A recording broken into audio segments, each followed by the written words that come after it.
그 환자가 처음 저한테 진단을 받고 수술을 받고 항암 치료를 받았을 때가 10살입니다.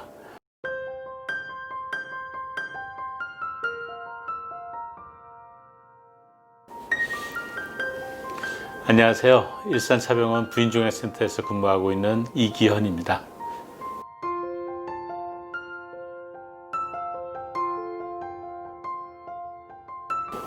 네, 사실입니다. 난소암에 고정적으로는 50, 60대 폐경기 이후 여성에서 주로 발생하는 것으로 알려져 있었는데, 최근 우리 국가에서 심사평가원에서 자료에 의하면 2010년 이후로 20, 30대 환자들의 부인암 환자들의 빈도가 증가하는 것으로 알려져 있습니다. 난소암의 발생 원인으로서 이제 제일 그동안 알려져 있는 것이 끊임없는 배란이 난소암의 가장 큰 원인으로 알려져 있습니다.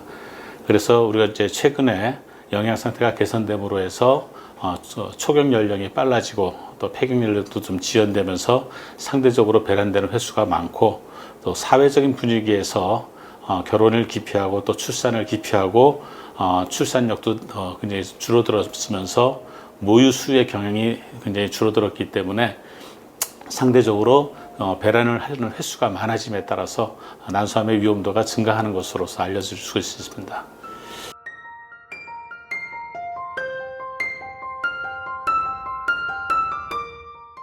그래서 난소암은 초기 증상이 진짜 없습니다. 특이적인 증상이 없기 때문에 단순한 소화불량이라든지 권태감이라든지 그런 것이 느껴날 수 있는데, 그래서 아무런 초기 증상 없이 이미 처음 진단될 당시에 4명 중에 3명 정도는 3기, 4기 등의 말기에서 진행되는 경우가 많아요. 그래서 난소암이 전체 부인암에서 차지하는 비율은 그렇게 크진 않지만은, 난소암으로 인한 사망은 부인암으로 인한 사망의 거의 한 5, 60% 정도를 차지할 정도로 무서운 병입니다. 그래서 사일런트 킬러, 침묵의 암살자라는 그런 별명을 또 가지고 있습니다. 난소암의 증상이 초기 증상에 특이한 점은 없지만은 병이 진행되는 데 따라서 복통이라든지 복부 팽만감 같은 게 느껴질 수가 있고, 특별히 이제 병이 더 진행됐을 경우는, 또 전이가 됐을 경우는 복수의 발생으로 인해서 복부 팽만이 굉장히 심해지고 통증과 또 체중 저하, 그런 증상들이 같이 동반될 수가 있습니다. 전이된 장소에 따라서는 그에 해당되는 증상이 나타날 수가 있죠. 간에 전이가 돼서 문제가 됐을 경우는 복수가 더 강화되기도 하지만 간 기능이 저하가 되고 황달 같은 증상도 나타날 수가 있고, 임파선에 전이가 돼 있을 경우는 우리가 목이라든지 겨드랑이라든지 서해부라든지 그러면서 임파선이 커져 있는 것을 우리가 만져볼 수도 있겠습니다.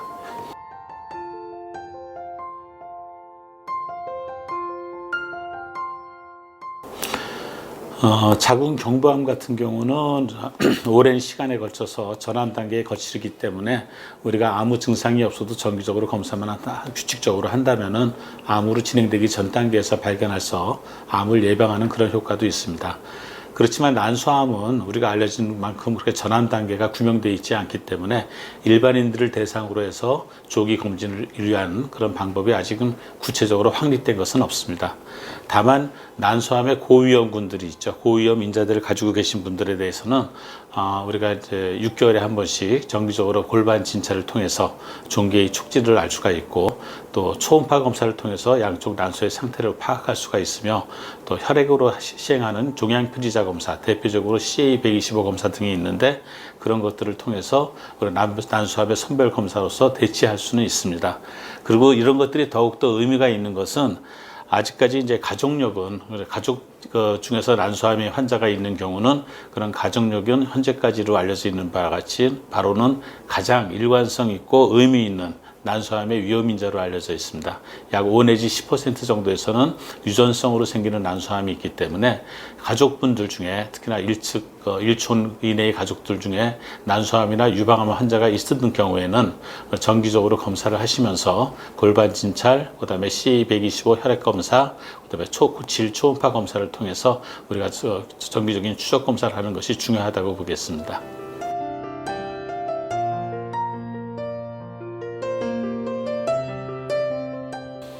그래서 난소암의 치료에 있어서 제일 중요한 점은 결국은 얼마나 더 종양을 암 조직을 많이 제거하느냐가 문제입니다. 그래서 표준 치료 현재까지 표준 치료로 알려져 있는 바로는 가능한 한 많은 종양을 제거해서 잔존 종양이 거의 없게끔 다 최대한 제거하는 종양 감축술이 제일 중요하고요. 종양 감축술을 이룬 다음에는 우리가 전신 항암 화학요법을 사용하게 됩니다. 암의 고등급이냐 저등급이냐에 따라서 그 항암 치료 횟수는 보통 6회에서 9회까지도 우리가 보통 사용하고 있습니다. 요즘에는 그 항암 치료의 효율을 높이기 위해서 우리가 표적 치료제를 같이 병행해서 사용하기도 하고, 최근에는 암이 열에 약하다는 그런 성질을 이용해서 종양 감축술을 시행한 다음에 복강 내 고온의 항암제를 관료시킴으로 해서 치료율을 향상시키는 그런 복강 내 고온 화학요법을 시도해서 치료율을 향상에 도모하고 있습니다. 우리가 난소암의 경우에는 1차 치료 후에 우리가 진행된 경우라 하더라도 60 내지 80%에서는 임상적으로 완전 관해, 즉 여러 가지 임상 증상이나 진찰 소견이나 검사 소견에서도 이제 암이 존재하지 않는다는 그런, 어떻게 보면 완치라고 생각할 수 있는 그런 지경에 이르게 됩니다. 그렇지만 불행하게도 그런 환자들의 약 50% 정도는 결국은 재발을 경험하게 되는데, 대개의 경우는 2년 이내에 또 재발이 나타나는 것이 또 현실입니다. 그렇기 때문에 1차 치료가 이루어져서 완전 관해를 이루었다고 우리가 방심하고 안전할 것이 아니라, 그런 혹시라도 있을 재발암에 대한, 또 그 재발암의 경우에도 조기 발견해서 조기 치료하는 것이 예후를 더 향상시킬 수가 있기 때문에 정기적인 추적 검사가 제일 중요하다고 보겠습니다.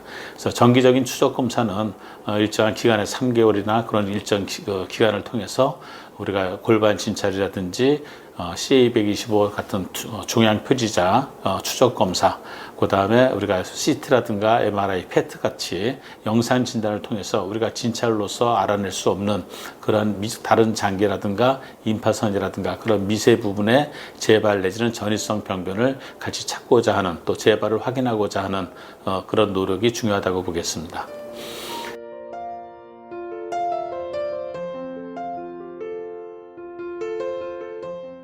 그래서 난소암을 치료를 하다 보면 수술로 인한 후유증, 합병증이나 아니면 또 수술 이후에 사용하는 항암제 사용을 위해서 생기는 후유증, 합병증이 또 다양합니다. 그래서 치료에 중점을 물론 두어야 되겠지만은, 그에 못지않게 치료 후에 생길 수 있는 이런 후유증이나 합병증의 예방과 치료도 우리가 더 삶의 질 향상을 위해서 중요한 문제라고 할 수 있습니다. 우리가 수술 후에 임파선 제거를 하기 때문에 흔히 생길 수 있는 임파 부종 같은 것이 있을 수가 있죠. 그런 경우는 암 재활 치료를 통해서 우리가 임파 부종을 완화시키는 그런 치료를 시행할 수가 있고, 항암제 치료를 하다 보면 특별히 이제 손끝, 발끝이 저린 증상이 나옵니다. 말초 신경병변이 생기는데요. 그에 따른 우리가 약물요법이라든지 특수한 마취 통증의학과에서 우리가 같이 협업을 통해서, 협진을 통해서 그런 통증 완화요법, 그 다음에 암 재활 치료를 통해서 그런 증상을 완화시키는 그런 다양한 방법들이 사용되고 있습니다. 암의 항암 치료를 지속할 수 있느냐 여부에 가장 문제가 되는 것은 결국은 골수 기능 저하입니다. 그래서 골수 기능이 많이 저하됐을 경우에서는 그에 따른 우리가 보조적인 치료를 해야 되겠죠. 빈혈이 심할 경우는 우리가 빈혈제를 처방한다든지, 아니면 아주 심한 경우 수혈까지도 생각할 수가 있겠지만은, 그 외에 백혈구 저하요법에서는 여러 가지 세포 활성 물질들을 이용해서 백혈구를 증가시키는 문제, 또 예방적인 항암제를 사용하는 문제, 항생제를 사용하는 문제, 그 다음에 우리가 항암제의 용량을 조절하는 그런 여러 가지 방법들을 통해서 부작용을 최소화하고 또 암을 치료할 수 있는 효율은 최대화할 수 있는 노력들을 하고 있습니다. 또 항암제 치료를 받으시는 분들이 이제 많이 못 드시죠. 구토 증상이 심하고 구역 증상이 심하고, 어떤 심한 경우는 음식 냄새 맡기조차를 싫어합니다.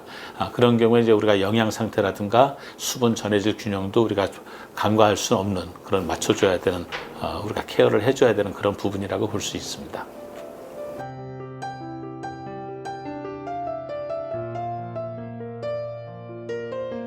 제가 지금도 가장 기억에 남고, 또 지금도 저한테 계속 이제 연락을 하고 또 진료를 받는 환자가 있는데, 그 환자가 처음 저한테 진단을 받고 수술을 받고 항암 치료를 받았을 때가 10살입니다. 10살에 무슨 난소암이 생기는가 하겠지만은 난소암이 꼭 그 상피성, 난소암도 분류에 따라서 여러 가지가 있거든요. 대부분의 우리가 난소암이라고 얘기하는 거는 상피성 난소암이라고 그래서 난소의 상피세포에서 기원하는 그런 난소암을 얘기합니다.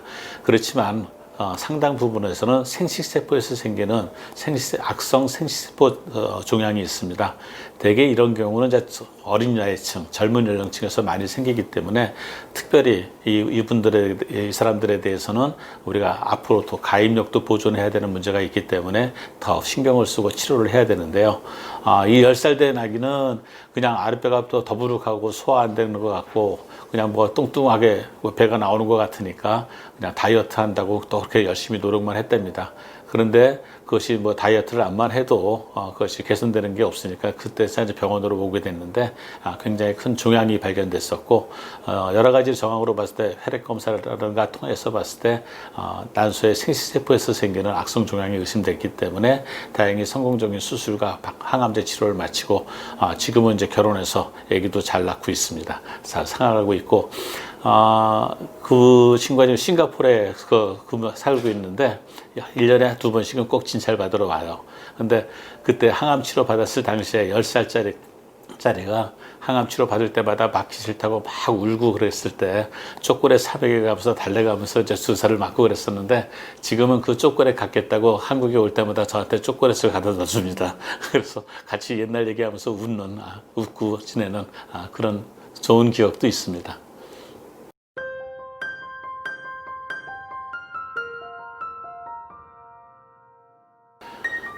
지금 현재 뭐 암으로 진단을 받고 또 새롭게 치료를 시작해야 되면서 굉장히 낙담하고 계신 분들 또 암 치료 중에 계시면서 굉장히 힘들어서 굉장히 뭐 포기하고 싶은 마음이 드는 분들도 많을 거예요.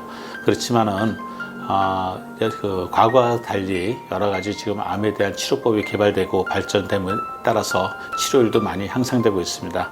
그리고 이제는 암이 고혈압이나 아니면 우리 당뇨병과 같이 만성질환의 개념으로 돼요. 그러니까 한번 치료하고 끝나는 게 아니라 지속적인 관리가 필요한 그런 만성질환의 개념으로 인식되고 있기 때문에 우리가 단순히 1차 치료 끝나고 끝나는 것이 아니라 암을 치료하는 도중에 또 치료 후에 남을 수 있는 여러 가지 심리적인 또 신체적인 증상과 후유장애 또 앞으로 동반되는 질환에 대해서 같이 또 케어를 해야 되기 때문에 어느 한 분야가 아니라 여러 과의 전문 지식들이 전문의들이 같이 통합적으로 관리를 하는 것이 중요하다고 봅니다. 그래서 우리가 암이 진단됐을 때 이 사람 말 듣고 저 사람 말 듣고 괜히 방황하면서 시간만 보낼 것이 아니라 이러한 통합 케어가 될 수 있는 그런 의료기관을 우리가 믿고 신뢰하고 거기서 전적으로 같이 나간다면은 아마 좋은 결과를 분명히 우리가 거둘 수 있을 겁니다. 우리는 어떻게 보면 암이라고 진단됐을 때 불화로를 갖고 앉게 된 거거든요. 근데 이 불화로가 넘어지지 않고 서 있으려면 적어도 3개의 다리가 있어야 돼요. 그 한 다리는 환자분이 내 병이 어떤 병이라는 걸 알고 어떻게 치료해야 된다는 건 분명한 투병 의지를 가져야 되고 또 한 다리는 우리 보호자분들, 가족분들이 심리적으로나 아니면 경제적으로나 계속 뒷받침이 돼줘야 되고 하나는 이런 것이 같이 돼서 우리가 의료진들이 같이 해결해 나갈 수 있는 능력이 있어야 됩니다. 이 3가지가 하나가 됐을 때 이 불화로가 넘어가지 않고 굳건히 설 수 있을 것이며 어느 하나라도 우리가 결여가 됐을 때는 불안정하게 넘어가게 될 수 있거든요. 그래서 우리가 암을 치료하고 또 암을 극복해 나가는 데 있어서는 이 3가지 요인 환자분의 투병 의지, 가족분들, 보호자분들의 그 서포트, 또 지지, 그다음에 의료진의 능력, 그것이 다 중요하기 때문에 이런 것이 잘 합해서 우리가 선을 이룰 수 있도록 함께 노력해 나가야 되겠습니다.